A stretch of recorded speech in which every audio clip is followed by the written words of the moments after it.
घर बांधकाम करताना किंवा आयुष्यभराची कमाई घरासाठी लावताना आपण कोणत्या गोष्टी विचारात घेतल्या पाहिजे की जेणेकरून आपल्या घराचा खर्च कमी होईल आणि घराची क्वालिटी देखील मजबूत होईल. हे खूप सर्वात महत्वाची गोष्ट असते मित्रांनो. ज्यावेळेस आपण आयुष्यभराची कमाई लावून, आपल्या आई वडिलांची कमाई लावून किंवा आपण स्वतः जर आयुष्यभरात कष्ट करून एखादं घर बांधतो. घर बांधणं म्हणजे मित्रांनो छोटी गोष्ट नसते.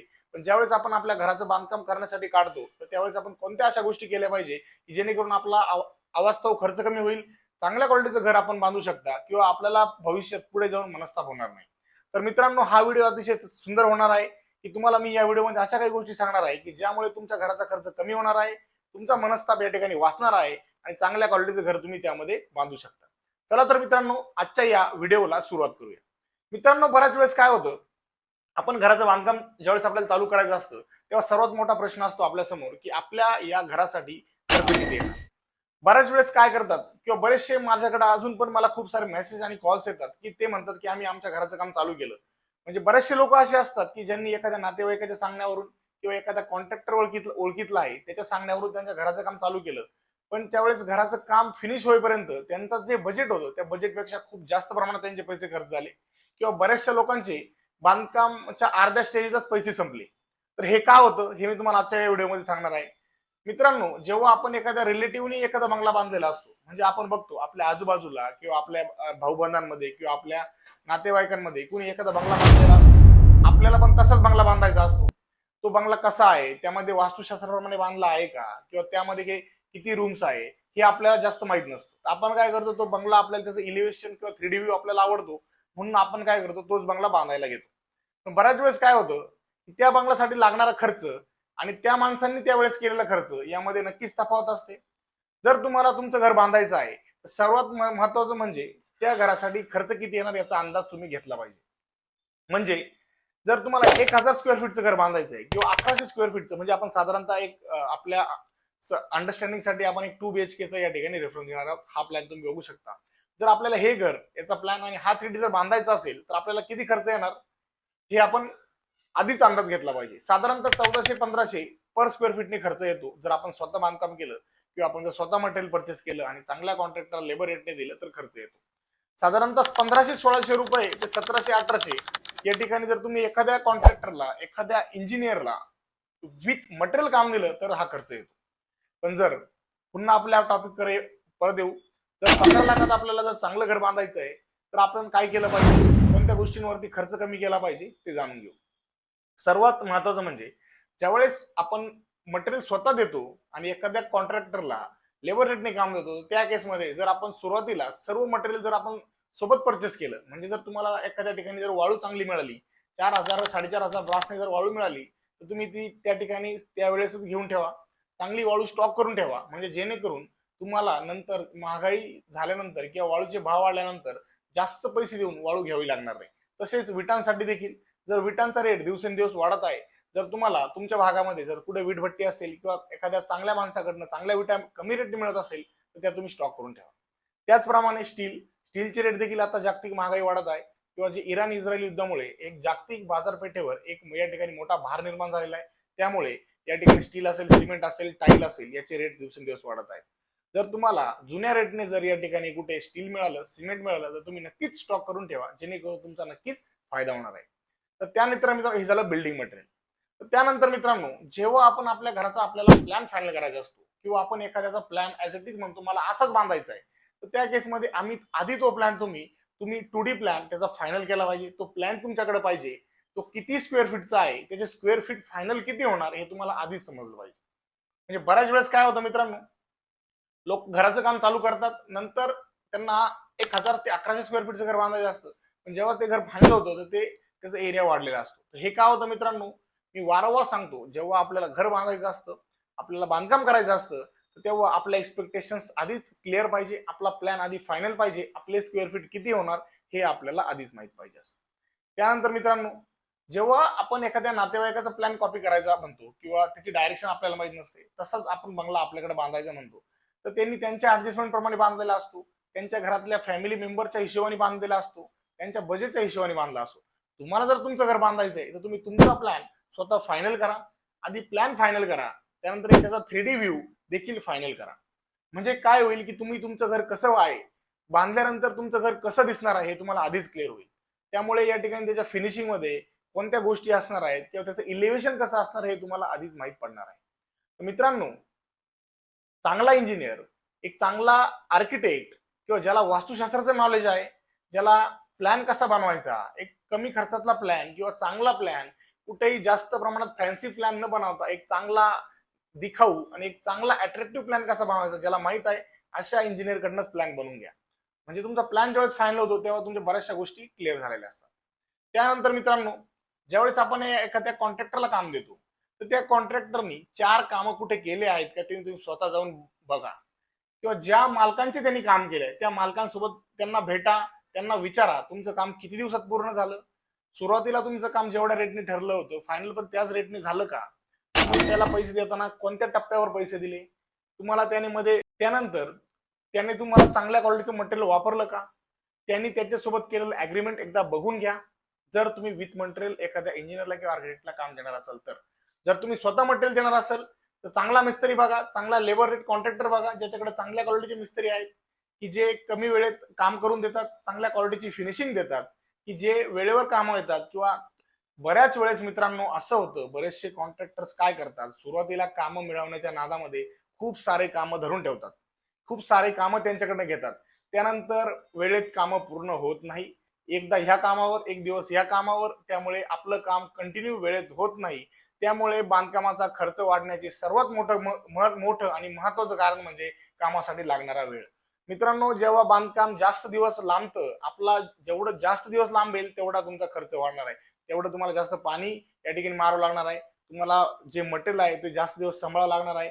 जास्त दिवस मटेरियल ज्यावेळेस आपल्याकडे पडतं त्यावेळेस ते मटेरियल हळूहळू खराब होतं, त्यामुळे तुमचा अतिरिक्त खर्च वाढतो. त्यामुळे बांधकाम जेवढ्या लवकरात लवकर पूर्ण होईल तेवढा तुमचा खर्च नक्कीच कमी होणार आहे. त्यामुळे कॉन्ट्रॅक्टर असा बघा की जो तुमचं काम वेळेत 6-7 महिन्यामध्ये करून देईल. कारण साधारणतः 4 महिन्यामध्ये, 3 ते 4 महिन्यामध्ये काम होतं. आपण 6 महिन्याचा वेळ पकडू, जो तुम्हाला 6 महिन्यात काम पूर्ण करून देईल असा कॉन्ट्रॅक्टर बघा. त्याचप्रमाणे की त्याने आधी केलेले कामं पण बघा, या गोष्टी आपण केल्या पाहिजे.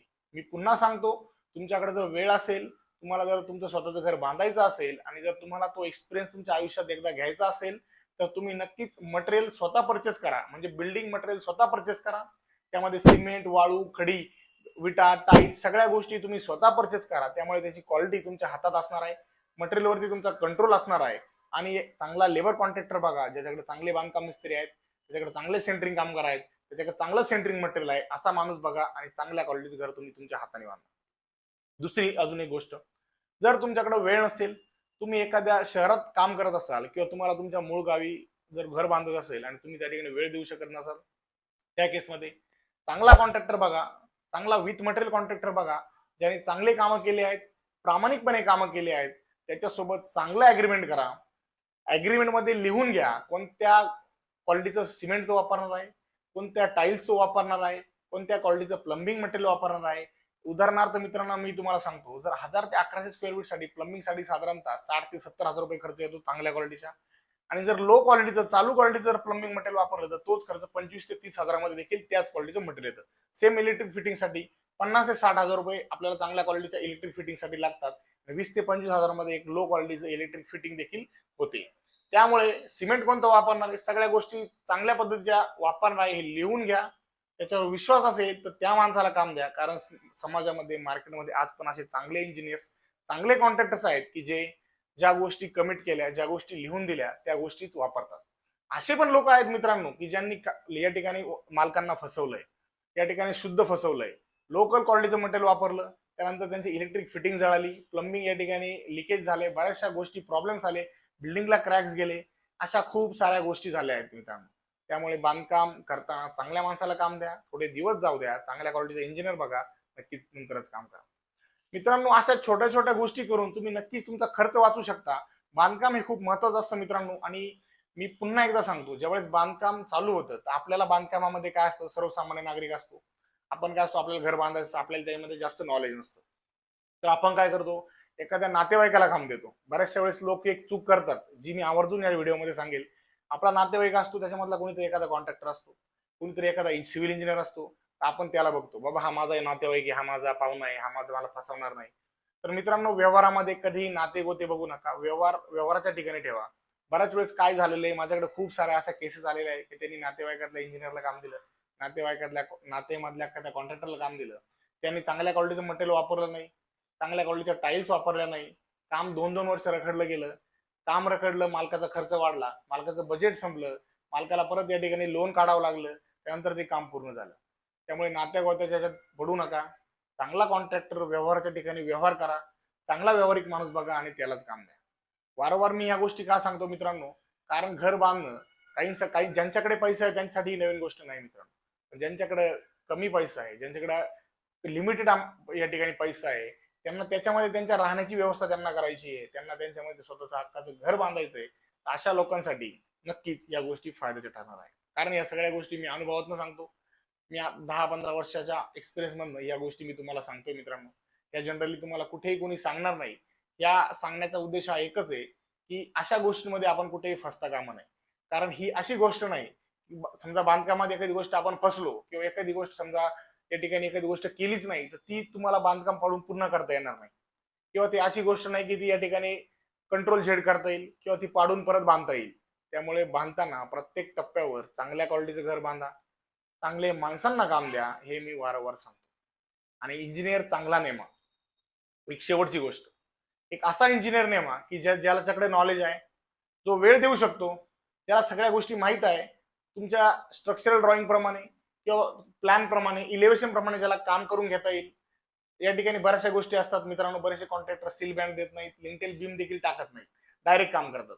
त्यामुळे अशा गोष्टी बऱ्याचशा ठिकाणी स्किप करतात आणि काम करतात. त्यामुळे त्यांचा खर्च वाचतो, त्यामुळे ते पैसे या ठिकाणी जास्त कमवून निघून जातात. त्यामुळे इंजिनियर चांगला नेमा की जो मॅनेज होणार नाही. बऱ्याचशा केसमध्ये कॉन्ट्रॅक्टर इंजिनियरला 5-10 हजार किंवा काही एक थोडेफार पैसे देऊन मॅनेज करतात.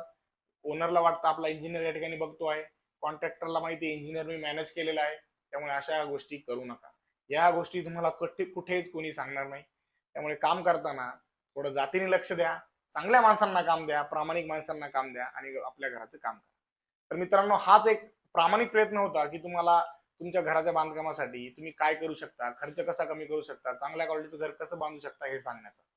मित्रांनो, व्हिडिओ जर आवडला असेल तर व्हिडिओला लाईक करा, शेअर करा आणि नेहमीप्रमाणे तुमच्या अशा मित्रांसोबत, अशा नातेवाईकांसोबत हा व्हिडिओ शेअर करा की ज्यांना पुढील काही दिवसांनी स्वतःचं घर बांधायचं आहे. तर आपल्या या रिअल्टी एक्सपर्ट मराठी चॅनलवरती तुम्हाला असेच नवनवीन व्हिडिओज कन्स्ट्रक्शन रिलेटेड माहितीसाठी आपण घेऊन येत राहणार आहोत. मागील काही दिवसांमध्ये आपले व्हिडिओज या ठिकाणी वेळेवर येत नव्हते कारण आपल्याकडे काम पण खूप जास्त प्रमाणात चालू होतं. त्याचप्रमाणे आपले social media handles realty expert, Instagram realty expert, Facebook यांना देखील तुम्ही या ठिकाणी जॉईन करू शकता. त्या देखील आपण चांगल्या प्रकारची माहिती आपल्या सर्वांसोबत शेअर करत असतो. चला तर मित्रांनो, भेटूया पुढच्या व्हिडिओमध्ये. तोपर्यंत स्वतःची काळजी घ्या आणि बांधकामासंदर्भात काही अडचणी असतील, काही प्रश्न असतील, कमेंटमध्ये सांगा. तुमच्या प्रत्येक कमेंटला उत्तर देण्याचा आम्ही नक्कीच प्रयत्न करू. धन्यवाद.